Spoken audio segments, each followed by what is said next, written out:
Quem inventou o cristianismo? Pode parecer uma pergunta um tanto quanto idiota ou até sem sentido, já que o nome do seu criador está associado à palavra cristianismo. Claro que pode parecer muito óbvio, mas ainda tem gente que não entende exatamente quais são as origens do cristianismo, como que esta comunidade de fé surgiu e se desenvolveu. Esse vídeo é mais ou menos uma resposta para um vídeo do canal do Easy Nobre, o link está na descrição se você quiser assistir o vídeo dele todo. Eu vou destacar aqui alguns pontos para responder coisas um pouco mais contraditórias ou sem sentido ou até vazias do conceito que ele tem do que seja cristianismo. Eu sou o Marcos Lemos, este é o Lemos Ideias. Se você ainda não conhece meu canal, inscreva-se. De vez em quando eu publico aqui alguns vídeos e esta já é praticamente a segunda vez que eu vou falar sobre religião. E o vídeo do Easy precisava de uma resposta, porque ele fica ali muito no mundo do senso comum. Por mais que as pessoas achem que sabem de um assunto, às vezes elas não sabem. E é exatamente este o primeiro ponto.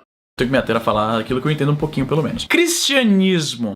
É importante a gente falar sobre o que a gente realmente entende. O fato de você ter sido, como o caso do Easy, de ter sido evangélico, frequentava a igreja 3 vezes por semana, lia a Bíblia, na juventude ele frequentava a escola bíblica e tal, isso não te habilita a ser um especialista ou um entendedor completo sobre o que é realmente aquela religião e o que é realmente o cristianismo. Se você já andou de avião, mesmo que você ande de avião toda semana, isso não te faz um especialista em turbinas de avião. As coisas são um pouco mais complexas do que simplesmente ir à igreja, frequentar uma escola bíblica, ler a Bíblia em casa, ouvir um pastor, um padre, ou seja quem for, isso não vai te tornar um especialista. Do lado dos católicos, acaba que a gente escuta muito assim, eu já fui coroinha, eu já fui catequista, então eu sei muito sobre a igreja católica. Não, você sabe ali a superfície. Eu sou teólogo, eu tenho formação em teologia e eu me habilito um pouco mais a falar sobre o que é cristianismo, o que é Bíblia, como que se interpreta os textos bíblicos, a história do cristianismo.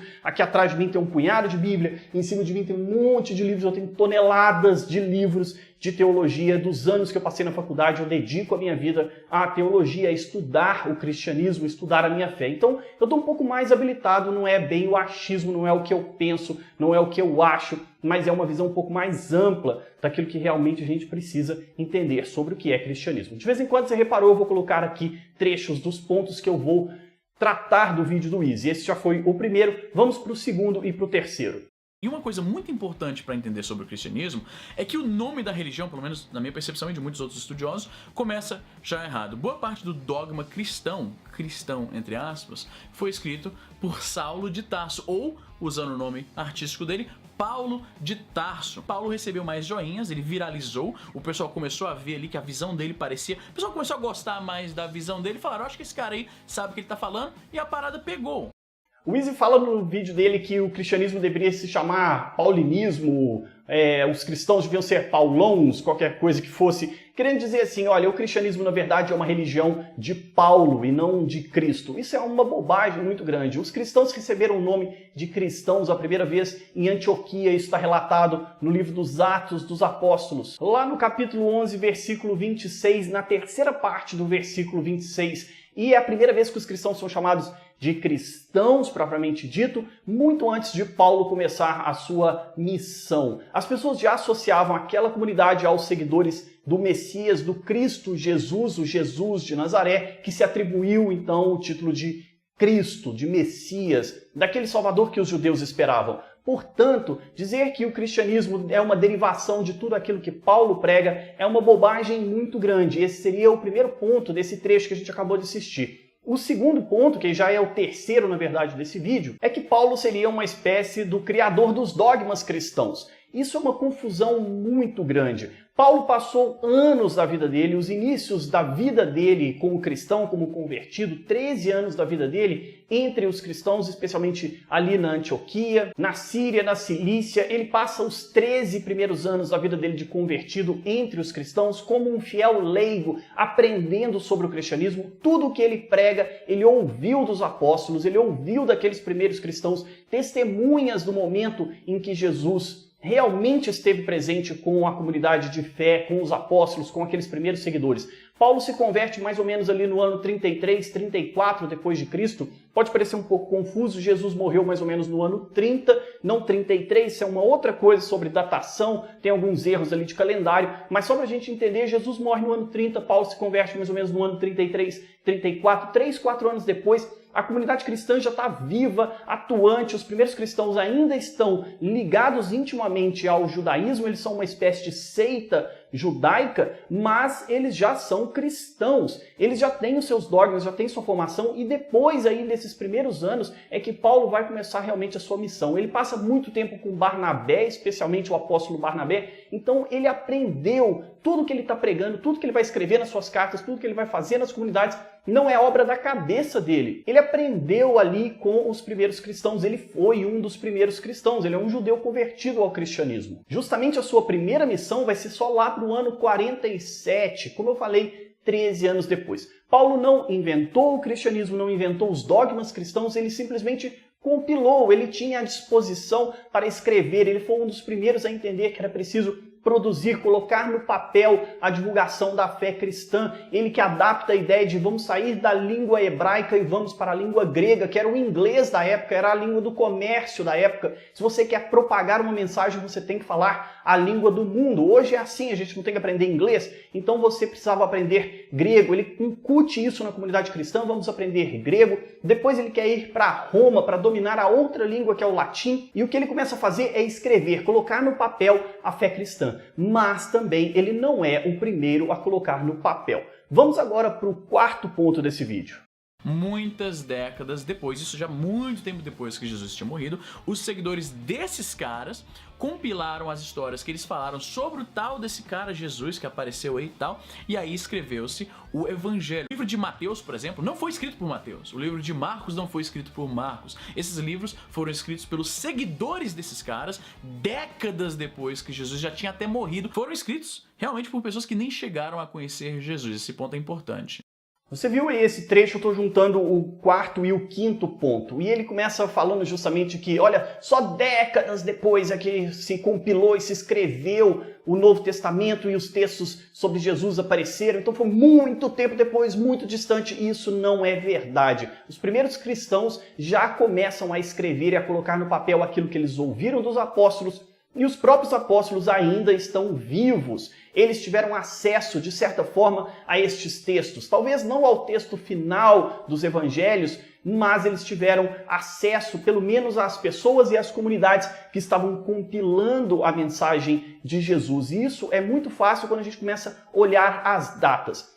Antes dos 4 primeiros evangelhos serem escritos, nós temos as cartas de Paulo que começam a ser escritas e temos 2 textos que a gente não tem acesso a eles inteiros. O primeiro deles é a fonte Quelle, ou a fonte Q. Quelle de fonte em alemão. Então é a fonte Q. Estes são ali mais ou menos em torno de 200 a 220 versículos que a gente encontra nos evangelhos de Marcos, Mateus e Lucas, que a gente acredita que eles buscaram isso de uma fonte anterior a eles, que eram textos ali de frases soltas de Jesus, por exemplo, o Pai Nosso, e outros trechos como as orações de Jesus na última ceia e pequenos discursos, frases soltas. Compõe ali mais ou menos, como eu falei, 200, 220 versículos que ajudaram os evangelistas a escreverem e compilarem os seus evangelhos. E isso acontece já logo nos primeiros anos, entre os anos 30 e 40. Logo de cara, os primeiros cristãos já colocam no papel o que estão ouvindo dos apóstolos. Os próprios apóstolos, com certeza, escreveram ali uma frase ou outra e disseram para as pessoas, isso aqui Jesus realmente falou. No meio tempo, entre o ano 40 e o ano 60, nós temos também a compilação da Didaqué. É um outro texto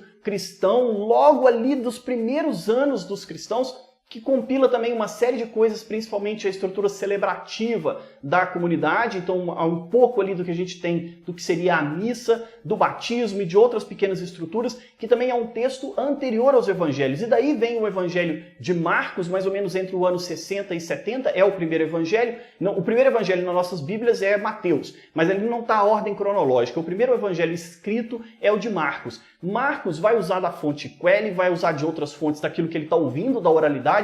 E veja, é mais ou menos ali entre o ano 60 e 70 que todo o seu evangelho é compilado, e nós podemos imaginar que os primeiros cristãos ainda estão vivos. Pedro só vai morrer no ano 67, 68. Paulo também é a mesma coisa, 67, 68, outros apóstolos ainda estão vivos. A comunidade cristã estava restrita a uma área muito pequena de território, ali na Ásia Menor, de Jerusalém, e ali é o centro, Jerusalém é o centro da comunidade cristã. E é claro, as pessoas têm acesso aos primeiros textos do Novo Testamento. Daí a pouco vem as cartas de Paulo. A ordem é, Gálatas é a primeira, mais ou menos no ano 50, tem algumas controvérsias, ano 47, alguns chegam a julgar até lá para o ano 57, 58, 59, mas é pouco provável. O mais provável é que ela está perto ali de 49, 50 depois de Cristo. Depois nós temos 1º e 2º Tessalonicenses, 51 e 52. A carta aos Efésios, Colossenses e Filipenses no ano 61. Depois, Filemon, mais ou menos no ano 61, 62 também. 64, 1 Timóteo e a carta a Tito. E depois a segunda carta a Timóteo, 66 até 67. Veja que aí nesse período todo em que Marcos está escrevendo, nós temos as cartas de Paulo. E Paulo só começa a escrever, portanto, depois de muitos anos de experiência, 13, 14, 15 anos de experiência inserido na comunidade cristã, em que ele faz parte. Ele simplesmente está compilando aquilo que ele já ouviu dos apóstolos, aquilo que a comunidade já vivencia. Ele está evangelizando outras comunidades, então ele está evangelizando baseado naquilo que ele viveu nas comunidades que já eram precedentes. E Paulo frequenta durante esse período, no mínimo 3 vezes Jerusalém. Veja, nada é décadas depois, muito tempo depois e tal, não. É imediato. Nós estamos passando ali pouquíssimos anos. E é claro, esses textos, não foi alguém que sentou e falou, vou escrever o Evangelho, anos 70, vou começar o Evangelho de Mateus. Não foi assim. É claro que essa pessoa começou a escrever, a botar no papel algumas coisas, fazer as suas pequenas pesquisas.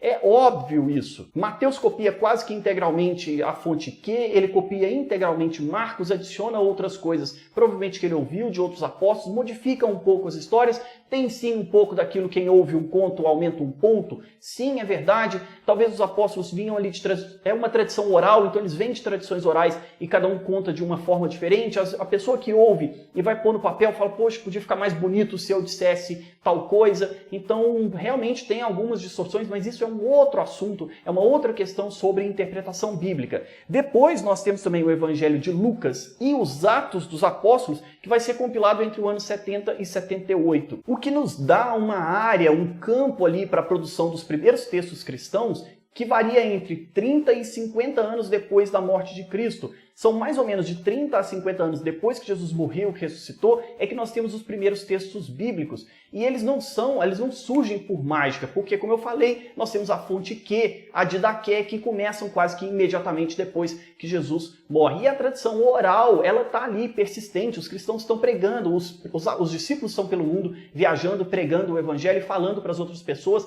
qual é a fé nova que eles estão trazendo. E, como eu falei, nós temos também as testemunhas oculares. Todo mundo que viu Jesus, conviveu com Jesus, de certa forma tem acesso a esses textos. E se eles viram Jesus, veem esses textos, mesmo que tenham sido escritos pela comunidade de Marcos, comunidade de Mateus, como algumas linhas de exegetas começam a pregar e dizem hoje em dia também, não foi exatamente uma pessoa, mas foi uma comunidade e tal. Olha, isso não cola, porque não era todo mundo que sabia escrever, não era toda a experiência de uma comunidade que está sendo relatada, mas sim a vida de Jesus e como que essa comunidade celebra a vida de Jesus. O assunto sobre como que os textos bíblicos e os textos do Novo Testamento são compilados é um pouco mais complexo, mas a gente tem que pensar que alguém realmente sentou, pegou papel e caneta e escreveu. Não é uma coisa que senta todo mundo, gente, e aí, hoje que história que nós vamos contar? Então nós vamos contar o Sermão da Montanha. Como será que Jesus pregou o Sermão da Montanha? Tem umas frases soltas aqui. Então vamos criar a história. Não é assim que funciona, gente. Alguém ouve tudo isso,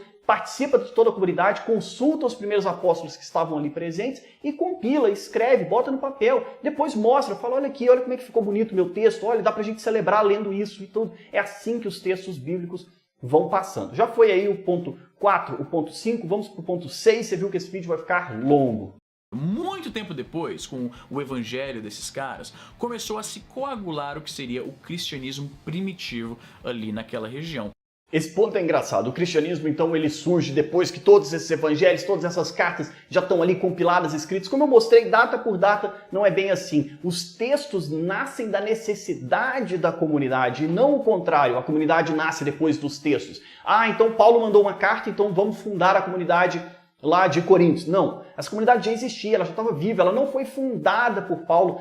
Praticamente nenhuma dessas comunidades foi realmente fundada por Paulo, ele assume a responsabilidade sobre essas comunidades, mas é bem provável que outros cristãos tenham chegado lá primeiro. É a controvérsia da carta aos Gálatas, da primeira carta de Paulo. Ele é muito agressivo e tal, ele está disputando ali sobre uma visão se os pagãos, se as pessoas que não eram judeus podem se converter, se ao se converter eles precisam ou não seguir as regras judaicas. Então ali um embate muito grande, a gente vê isso relatado nos Atos dos Apóstolos. Paulo é um pouco agressivo e aquela comunidade não foi fundada por ele, essa comunidade já existia. Ele simplesmente está evitando que outros pregadores que chegam ali, são pregadores judaizantes, insistem que não, você tem que se tornar judeu primeiro antes de se tornar cristão, e Paulo quer romper com isso. E essa é a controvérsia que ele tem com Pedro. E olha só como é que é interessante, vou chegar nesse ponto depois, mas Paulo precisa o tempo todo, a gente vê isso nos textos dos Atos, vê isso claro nas cartas dele, ele precisa o tempo todo da aprovação da comunidade de Jerusalém, principalmente de Pedro, Tiago e João,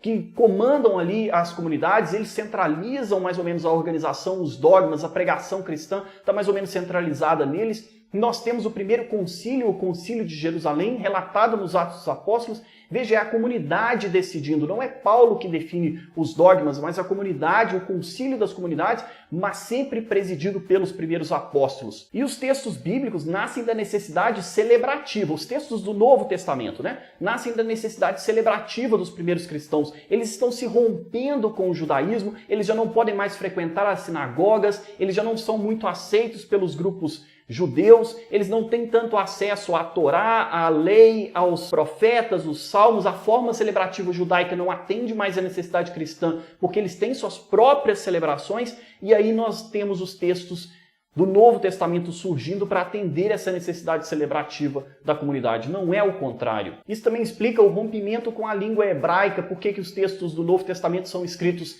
em grego, justamente para dar mais amplitude, mais acesso a outras pessoas, já que essa é a língua do universo, é o inglês da época, como eu falei, para dar mais acesso aos pagãos, que já eram maioria do que os judeus convertidos ao cristianismo, tem mais pagãos convertidos ao cristianismo, então precisa atender essas pessoas. E os textos são justamente para colocar na mão dessas pessoas um conhecimento que elas não têm. Os pagãos não têm um conhecimento da vivência judaica da fé, então precisa dar a eles outra vivência, e por isso surgem os evangelhos, por isso surgem as fontes Q, a Didaqué, as cartas de Paulo. Elas atendem a uma demanda, uma necessidade de que, como não tem pregador para todas as comunidades, como não dá para colocar um presbítero, um diácono, um episcopo em cada comunidade, as cartas começam a fazer este papel. Paulo, de certa forma, ele organiza a comunidade cristã, sim, ele começa a colocar presbíteros, ele começa a colocar diáconos, ele vai dizendo como é que mais ou menos os cristãos precisam se organizar. Realmente, a organização da comunidade de fé dos primeiros cristãos, ela passa muito pela intuição que Paulo tem, mas ela ainda é muito baseada na estrutura de organização dos próprios judeus. E daqui nós já pulamos para o item 7. Vamos dar uma olhada. Quando alguém diz para você que toda a escritura é inspirada no Espírito Santo, é inspirada divinamente, quem falou isso não foi Jesus, foi Paulo. Esse aqui é só um adendo, porque o Easy faz um monte de explicações e ele fala de forma muito rápida, muito aleatória, então ele joga as ideias muito soltas, mas essa eu precisava comentar. Dizendo que Paulo que inventou a ideia de que a Bíblia é inspirada pelo Espírito Santo e inspirada por Deus. Olha, esse é um conceito judaico. Os judeus já têm os textos bíblicos e a gente não pode esquecer lá a pregação de Jesus no Sermão da Montanha em Mateus 5. Quando Jesus fala da inviolabilidade da palavra, você não pode mudar a lei e os profetas, já é um conceito judaico de que a palavra de Deus é inspirada por Deus, ela foi ditada por Deus, recebida das mãos de Deus. Isso é um conceito lá do Pentateuco, dos 5 primeiros livros da Bíblia, é de Moisés. E o que Paulo fez foi reproduzir a doutrina vigente, adaptá-la à linguagem cristã e coisas que ele já vinha ouvindo dos primeiros cristãos, dos primeiros apóstolos, daqueles que viveram com Jesus. Só muito mais tarde, aí sim, séculos depois, é que a igreja católica, vai compilar e dizer qual é a Bíblia cristã. Quais são os textos do Antigo Testamento, do Primeiro Testamento, e quais são os textos do Novo Testamento, do Segundo Testamento, e quais desses são realmente inspirados por Deus. Mas essa é uma decisão mais tarde da comunidade de fé da Igreja Católica, e que também praticamente todas as outras igrejas cristãs adaptaram, aceitaram para si. Assiste aí agora o que eu vou tratar do 8º e do 9º ponto, e nós já estamos acabando, como eu falei, são só 10.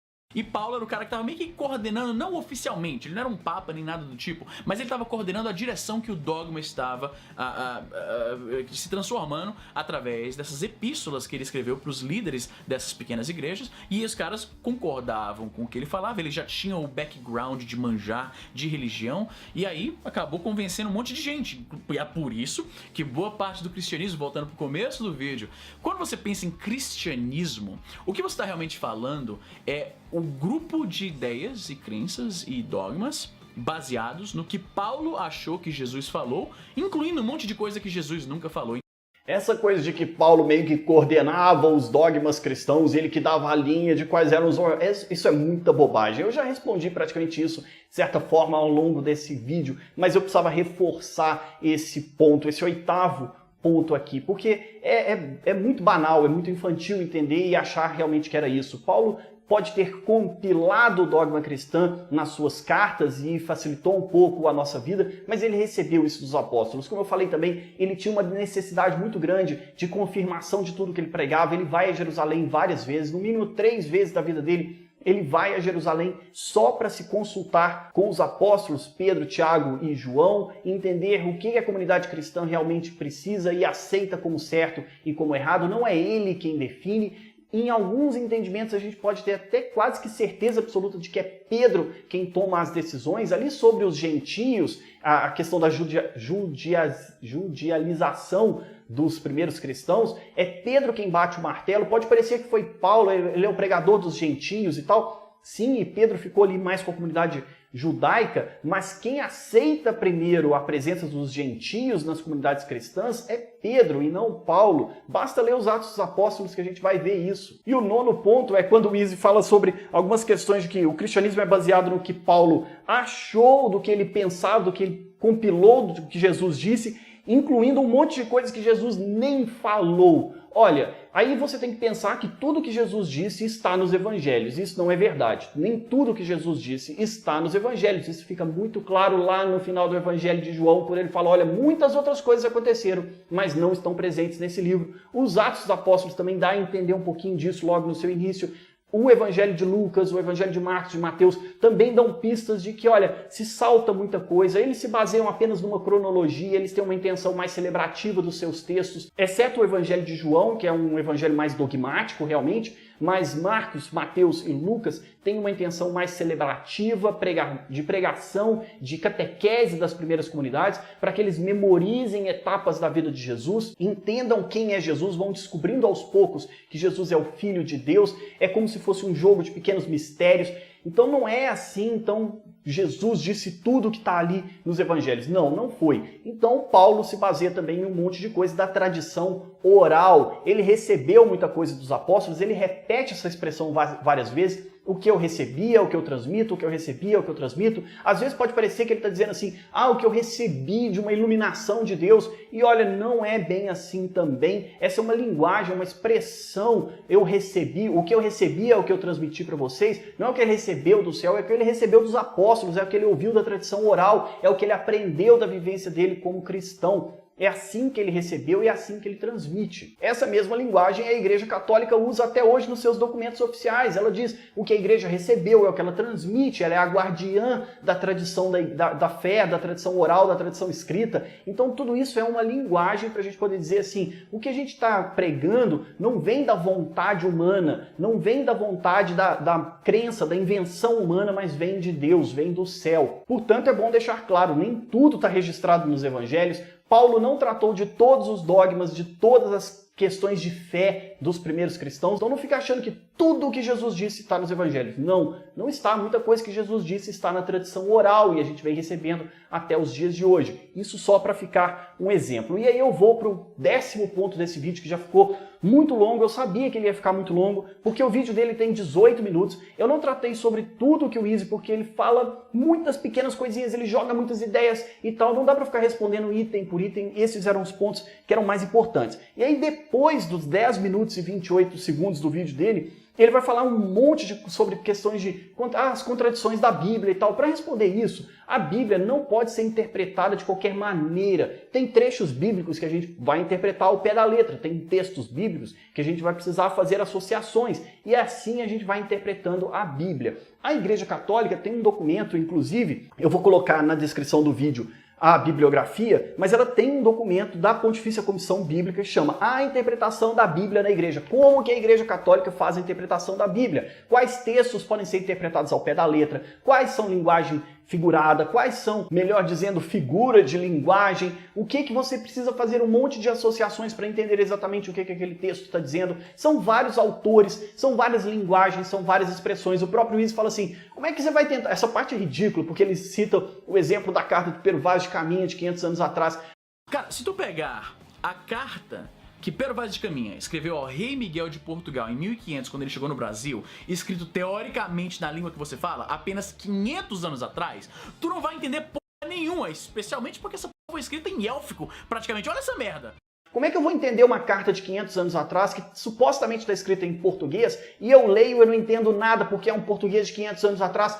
Olha, Izzy, existe a linguística, existem estudiosos especialistas em apresentar a interpretação de outras línguas. Quando você aprende outro idioma, você tenta entender minimamente o que se passa naquela cultura. E existem os estudiosos, existe a exegese bíblica, que é justamente para entender o contexto daqueles textos e adaptá-los para a nossa realidade, para fazer uma interpretação minimamente coerente dos textos bíblicos. Então, olha, essa coisa de que foi escrito há 2000 anos, como é que você vai tentar entender o que foi escrito para a nossa linguagem hoje? Olha, vai estudar, vai ler o texto no grego, vai ler o texto no hebraico, vai procurar as fontes. É possível fazer tudo isso. Para isso que existem os especialistas. Por isso que as coisas não ficam no mundo das ideias, da imaginação, do meu achismo. Existem pessoas que estão estudando para entender como é que as coisas funcionam. E pode ser um problema, já que o Izzy vem de uma comunidade evangélica, eu não sei de qual linha é evangélica, mas a maioria das comunidades evangélicas cristãs não muito ortodoxas, não tem uma história muito longeva, tem aí no máximo 50, 60, 70 anos de vida que existem, são derivativos de um protestantismo muito americanizado e tal. Os evangélicos em geral e tudo, eles não têm uma fonte única para as interpretações bíblicas. A Igreja Católica e outras comunidades cristãs têm um lugar único que vai conduzir as interpretações dos textos bíblicos. Então quem interpreta a Bíblia na Igreja Católica Apostólica Romana não é qualquer um, não é qualquer pessoa que pode ir lá, pegar uma Bíblia na mão e falar assim, é o que eu acho, é o que passa na minha cabeça, eu interpreto desse jeito. Não, não vai ser assim que funciona. Tem pessoas que vão fazer esse tipo de interpretação. E quando você vem de uma comunidade evangélica, principalmente, qualquer pessoa pode pegar, ler, interpretar do jeito que quer e por isso surgem muitas confusões, muitos problemas, muita gente fala muita bobagem, porque é o que está na cabeça dela e não tem embasamento histórico, não tem conhecimento, não leu nada na vida e muitas vezes não leu nada e aí quer ler a Bíblia. E aí não vai entender exatamente o que está escrito ali, porque a pessoa não tem um mínimo de conhecimento de grego, não tem um mínimo de conhecimento do hebraico, então ela não vai ter acesso realmente à interpretação. As pessoas podem ler a Bíblia, entender, interpretar? Sim, mas a gente precisa de um suporte, de gente que tem um pouco mais de conhecimento por trás, e para isso a Igreja Católica dá esse suporte para os seus fiéis. Não sei como é que são em outras comunidades. Até por isso a Igreja Católica é mais sólida, ela é mais consistente na sua interpretação bíblica. Claro, tem divergência, um monte de coisa e tal, mas a doutrina de fé, os dogmas de fé, eles estão muito consolidados. A coisa não é solta aí para qualquer um interpretar como bem entender. Eu já disse, já falei muito, foram 10 pontos. O vídeo dele, ele fala de muitos pequenos pormenores, não dá para responder aqui em um único vídeo. Se depois o pessoal que assistiu o vídeo dele quiser comentar alguma coisa, quiser saber um pouco mais sobre tudo que eu falei e aprofundar, deixa nos comentários a sua dúvida, clica no joinha aí também, porque isso ajuda muito para divulgar o vídeo, para mais pessoas verem. Inscreva-se no meu canal. Se tiver dúvidas, deixa nos comentários, como eu já falei. Se você ver alguma coisa lá no vídeo do Izzy e achar que eu preciso comentar e aprofundar um pouco, eu gravo um outro vídeo sobre o assunto. Era mesmo uma tentativa da gente pôr um contraponto àquilo que ele falou para não parecer tão solto que o cristianismo é uma bobagem gigantesca. Não, calma lá, porque às vezes faltou